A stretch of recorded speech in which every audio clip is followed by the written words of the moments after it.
उपनगर में रहने वाला भीमा अपनी पत्नी कमला और 6 महीने की बेटी रोमा के साथ रहता था। वो रोज नदी से मछलियां पकड़कर लाता और उन्हें बाजार में बेचकर अपने परिवार का भरण पोषण करता था। एक दिन भीमा अपनी पत्नी से बोला, अब आज थोड़ी तबीयत ठीक नहीं लग रही है। मैं सोच रहा हूँ कि नदी पर ना जाऊं और घर पर आराम कर लूं। तुम्हें तो कभी सर दर्द होता है, कभी पैर दर्द, सिर्फ काम पर ना जाने का बहाना देखते हो। नहीं कमला, मैं सच कह रहा हूँ, आज तबीयत ठीक नहीं लग रही। ठीक है, मत जाओ। आज मेरी भी तबीयत खराब है। मैं भी घर का कोई काम नहीं करूंगी, सिर्फ आराम करूंगी। अच्छा, तुम नाराज मत हो, मैं काम पर जाता हूँ। भीमा सीधा साधा था और कमला उतनी ही खराब। वो भीमा से लड़ने का कोई मौका नहीं छोड़ती।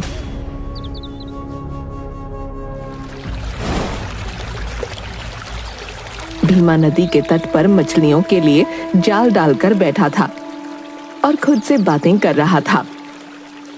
ना जाने कमला कब सुधरेगी। वो कभी मेरी तकलीफ नहीं समझती। उसे तो सिर्फ पैसा चाहिए। जिस दिन मैं नहीं रहूंगा उस दिन उसे समझ आएगा। लगता है जाल में मछलियां आ गई हैं। चलो इन्हें निकालता हूँ और बाजार में बेचकर पैसे ले जाकर कमला को देता हूँ, नहीं तो वो मुझे जीने नहीं देगी। भीमा जाल से मछलियां निकाल ही रहा होता है कि उसकी नजर नदी में बहती हुई एक टोकरी पर पड़ती है जिसमें एक बच्चा होता है। भीमा टोकरी को नदी से बाहर निकालता है। कोई है? अरे ये बच्चा किसका है? न जाने कौन इतने छोटे से बच्चे को इस टोकरी में डालकर नदी में छोड़ गया भाई। अरे कैसे लोग हैं दुनिया में। एक काम करता हूँ, इसे अपने साथ घर ले चलता हूँ, नहीं तो ये मर जाएगा।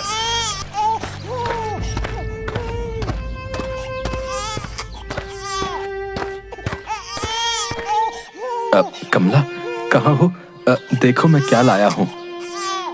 इतना शोर क्यों मचा रखा है? आज तुमने नदी से घर आने में देर कर दी। कब बाजार जाओगे? कैसे पैसे लेकर आओगे? तुम्हें तो सिर्फ पैसों की ही पड़ी रहती है। ये देखो, आज नदी में किसी ने इस छोटे से बच्चे को एक टोकरी में डालकर छोड़ दिया था। जिसका बच्चा है, अगर उसने छोड़ दिया तो तुम इसे क्यों ले आए? तुम कैसी बातें कर रही हो? अगर मैं इसे घर नहीं लाता तो क्या वहां नदी में मछलियों का चारा बनने के लिए छोड़ देता है? इस बच्चे को मछली खाए या शेर खाए, मुझे क्या करना है? इस मुसीबत को मैं ना रखूंगी अपने घर में। बहुत हो गया कमला, मैंने आज तक तुम्हारी हर बात मानी है और अब तुम मेरी एक बात ध्यान से सुनो। ये बच्चा इस घर में ही रहेगा और रोमा के साथ हम इसे भी पालेंगे। इस बारे में मुझे कोई बात नहीं करनी है। कमला ने भीमा को पहली बार इस तरह गुस्से में बात करते देखा था, इसलिए उसने कुछ नहीं कहा और बच्चे को रखने के लिए तैयार हो गई। भीमा ने बड़े प्यार से उस बच्चे का नाम सोमा रखा। धीरे धीरे समय के साथ रोमा और सोमा दोनों बड़े होने लगे। एक दिन, पिताजी, क्या मैं भी आपके साथ नदी पर मछलियां पकड़ने चल सकती हूँ? क्यों बेटा, तुम्हें मछलियां पकड़ना सीखना है? जी पिताजी, मैं भी आपकी तरह एक मछुआरा बनना चाहती हूँ। बेटा, अभी तुम छोटी हो। अभी तुम अपनी बहन रोमा के साथ खेलो। जब बड़ी हो जाना तब चलना। अगर जाना चाहती है तो आप ले क्यों नहीं जाते? अच्छा ही है, पिता का काम सीख लेगी तो आपका काम हल्का हो जाएगा। मुझे रोमा और सोमा दोनों को जो कुछ भी सिखाना होगा मैं खुद सिखा लूंगा। तुम्हें मुझे बताने की जरूरत नहीं है। मैं तो इसलिए कह रही थी कि अगर उसका मन है तो सिखा दो ना, लेकिन जैसा तुम्हें ठीक लगे। कमला सोमा को बिल्कुल पसंद नहीं करती थी, लेकिन भीमा की वजह से वो मजबूर थी। रोमा का स्वभाव उसकी माँ कमला की तरह था, जबकि सोमा स्वभाव में बिल्कुल भीमा जैसी थी, नेक दिल और दयावान। एक दिन अचानक भीमा की मृत्यु हो जाती है।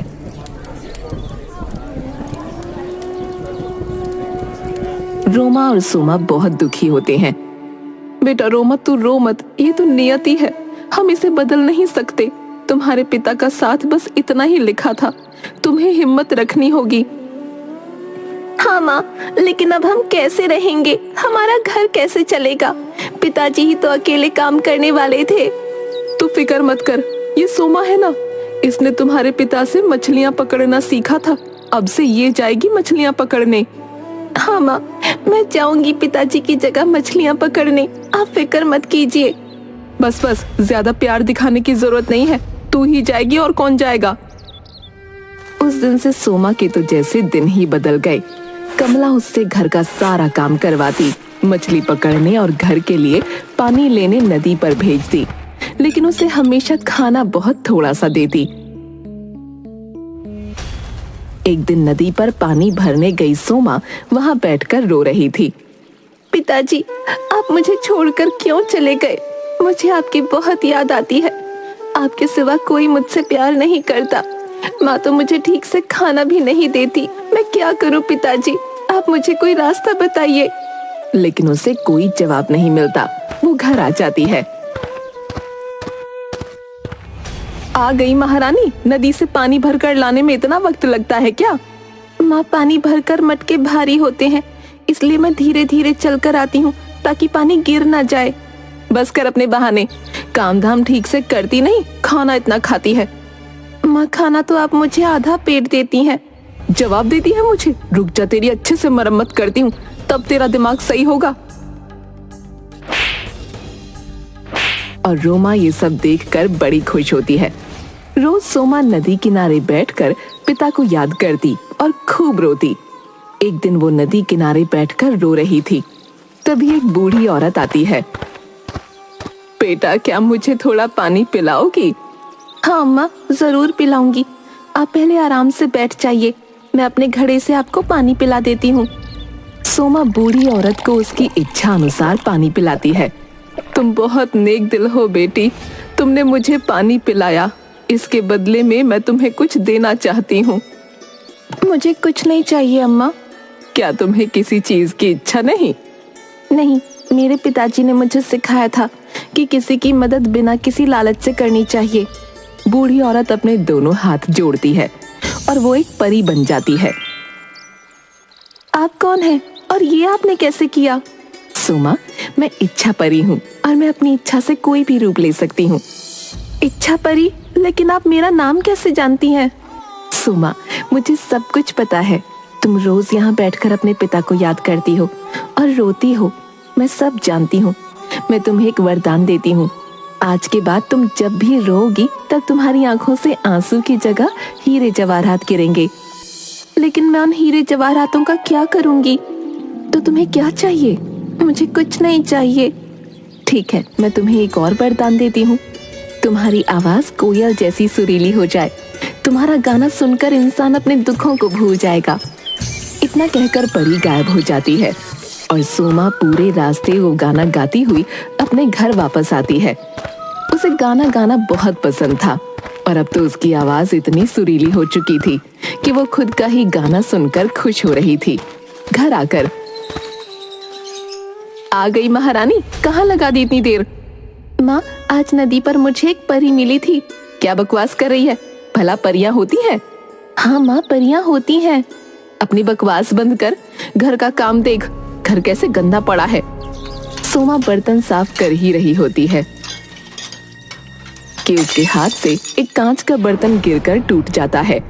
कमला सोमा को 2 थप्पड़ लगाती है। सोमा रोने लगती है।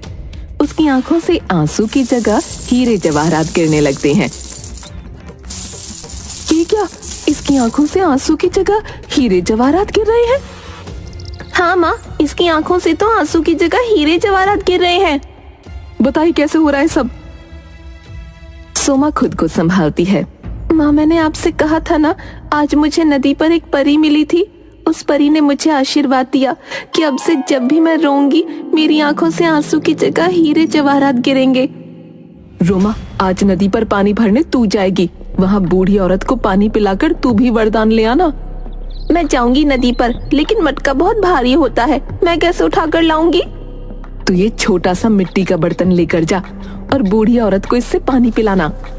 रोमा वो मिट्टी का बर्तन लेकर नदी किनारे जाती है। परी अपने असली रूप में ही रोमा के सामने आती है। बेटा मुझे पानी पिला दो। नहीं नहीं, ये पानी तो बूढ़ी औरत के लिए है, मैं उसका इंतजार कर रही हूँ, उसे ही पानी पिलाऊंगी। तुम कितनी बदतमीजी से बात करती हो, क्या तुम्हारे घर वालों ने तुम्हें तमीज नहीं सिखाई? तुम मेरा समय मत खराब करो, यहाँ से चली जाओ। वैसे ही इतनी दूर चलकर आई हूँ, थक गई हूँ, ऊपर से तुम मुझे परेशान कर रही हो। तुम सच में बहुत बदतमीज लड़की हो। मैं बद्दुआ देती हूँ, अब से जब तुम अपना मुंह खोलोगी तुम्हारे मुंह से कौवे की आवाज निकलेगी। परी गायब हो जाती है। रोमा रोती रोती घर जाती है। क्या बात है बेटा, तुम रो क्यों रही हो? रोमा जैसे ही मुंह खोलती है कौवे की आवाज आने लगती है। तुम्हारी आवाज को क्या हुआ? रोमा लिखकर कमला को सारी बात बताती है।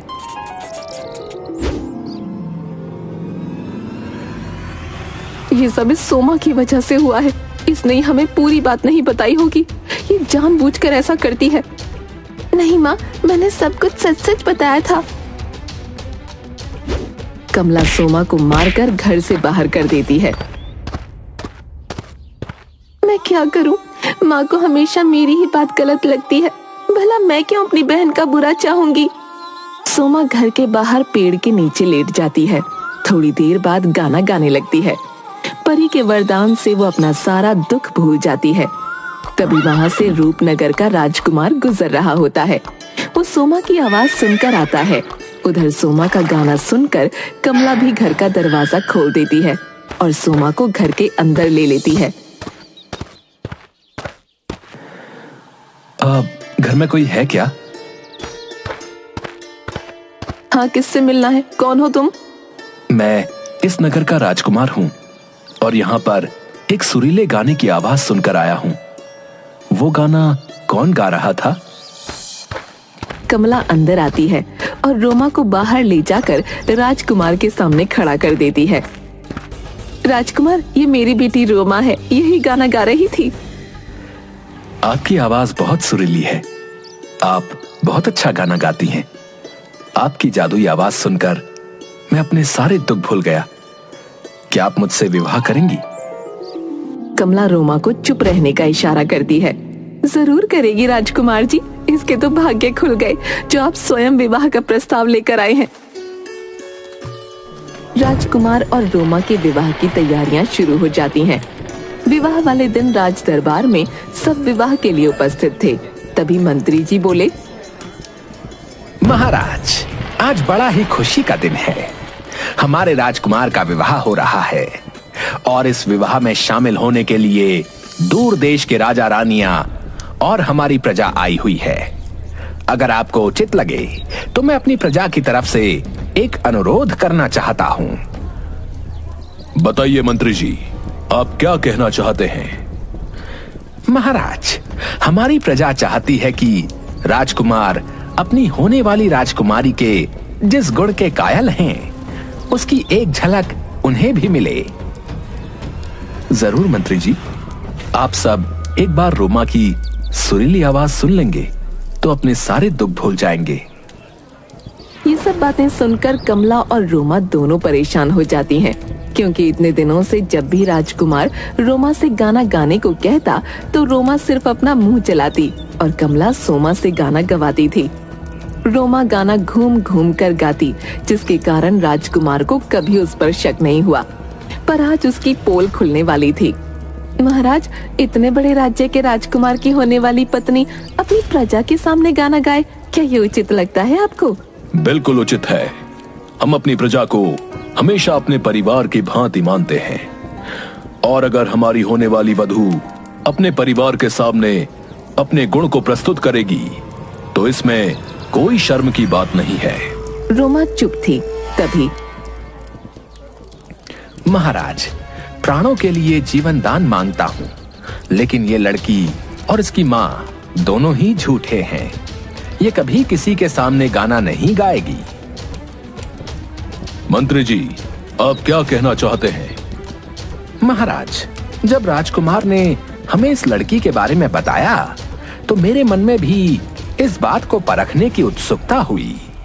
कि क्या सच में किसी की आवाज में इतना जादू हो सकता है कि उसकी आवाज सुनने मात्र से हम अपना दुख भूल जाएं? बस अपनी यही उत्सुकता शांत करने के लिए मैं इस लड़की के घर गया, परंतु मैंने वहां जो देखा वो देखकर तो मेरे होश ही उड़ गए। आपने क्या देखा मंत्री जी? महाराज, ये लड़की तो बोलती भी कौवे जैसा है, इसकी आवाज कौवे जैसी है। मंत्री जी, ये आप क्या कह रहे हैं? मैंने खुद रोमा की आवाज सुनी है, और एक बार नहीं कई बार सुनी है। ये बहुत सुरीला गाती है। राजकुमार, मुझे क्षमा कीजिएगा, परंतु आपने जो आवाज सुनी वो रोमा की नहीं बल्कि इसकी बहन सोमा की थी। मैं सच कह रहा हूं, रोमा तो कौवे की आवाज में बोलती है। महाराज रोमा को बोलने का आदेश देते हैं। बेचारी रोमा महाराज के डर से अपना मुंह खोलती है, और जैसे ही मुंह खोलती है कौवे की आवाज आने लगती है। सभा में सभी लोग अपने कानों पर हाथ रख लेते हैं। इस लड़की को गिरफ्तार कर लो और इसे कैद खाने में डाल दो। इसने न सिर्फ हमारे राजकुमार को धोखा दिया बल्कि हम सबको भी अंधेरे में रखा। महाराज, मैं आपके हाथ जोड़ती हूँ, भगवान के लिए मेरी बहन को माफ कर दीजिए और इसे कैद खाने में मत डलवाइए। ये सब मेरी गलती है। तुम्हारी गलती कैसे है? अगर मैं गाना नहीं गाती तो राजकुमार को ये धोखा कभी नहीं होता। इसलिए अगर आपको सजा देनी है तो मुझे दीजिए, पर मेरी बहन को छोड़ दीजिए। तुम इस राज्यसभा में गाना गाओ, क्या पता तुम भी झूठ ही बोल रही हो। सोमा गाना गाना शुरू करती है और थोड़ी देर में महाराज, राजकुमार और साथ साथ वहाँ उपस्थित सारे लोग अपना सारा गुस्सा और तकलीफ भूल जाते हैं। राजकुमार, तुमने जो कहा था वो बिल्कुल सत्य था। इस लड़की की आवाज तो वाकई बहुत सुरीली है, और इसकी आवाज सुनते ही हम सारी बातों को जैसे भूल गए। महाराज, अब तो आप मेरी बहन को आजाद कर देंगे। हम तुम्हारी बहन को आजाद कर देंगे, परंतु अब हम तुम्हारी बहन रोमा की जगह तुम्हारे सामने अपने पुत्र के विवाह का प्रस्ताव रखते हैं। क्या तुम्हें ये विवाह स्वीकार है? सोमा माँ की तरफ देखती है। मुझे माफ कर दो बेटी, मैंने तुम्हारे साथ इतना बुरा व्यवहार किया, फिर भी आज तुमने रोमा की जगह खुद को कारागार में डालने की बात की। तुम्हारे पिता की बात बिल्कुल ठीक थी। तुम्हारा हृदय सच में हीरे जैसा है। महाराज, मैं अपनी छोटी पुत्री सोमा का विवाह आपके पुत्र के साथ करने के लिए आपसे अनुरोध करती हूँ। मुझे माफ कर दीजिए। रोमा और सोमा को ये सब करने के लिए मैंने ही कहा था। रोमा सोमा के लिए कागज पर लिखती है। मुझे माफ कर दो, मैंने माँ की बातों में आकर गलत व्यवहार किया, हमेशा तुम्हें नीचा दिखाया, कभी तुम्हारी मदद नहीं की। फिर भी आज तुमने मेरे लिए जो किया वो मैं जिंदगी भर नहीं भूल सकती। तुम्हें माफी मांगने की कोई जरूरत नहीं, तुम बस मेरे गले लग जाओ। सोमा रोमा को गले लगाती है। तभी वहाँ इच्छा परी आती है। रोमा, मुझे देखकर अच्छा लगा कि तुम्हें अपनी गलतियों का एहसास हो गया, इसलिए मैं तुम्हें अपने दिए हुए श्राप से मुक्त करती हूँ। रोमा पहले की तरह बोलने लगती है और उसे कौवे की आवाज से मुक्ति मिल जाती है। साथ ही महाराज सोमा और राजकुमार का विवाह करा देते हैं और वो दोनों खुशी खुशी रहने लगते हैं।